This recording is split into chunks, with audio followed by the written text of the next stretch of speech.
There are two birds that are laying eggs in my office window. One has given birth, and the other one is just starting his nest. One is at the top. I placed this rubber here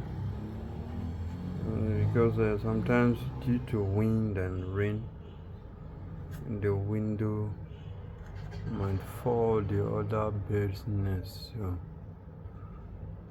that's the reason why I put this here, to help with that wind problem.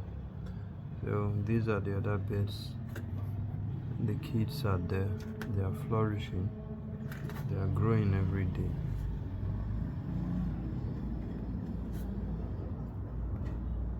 Look at them, that they are inside.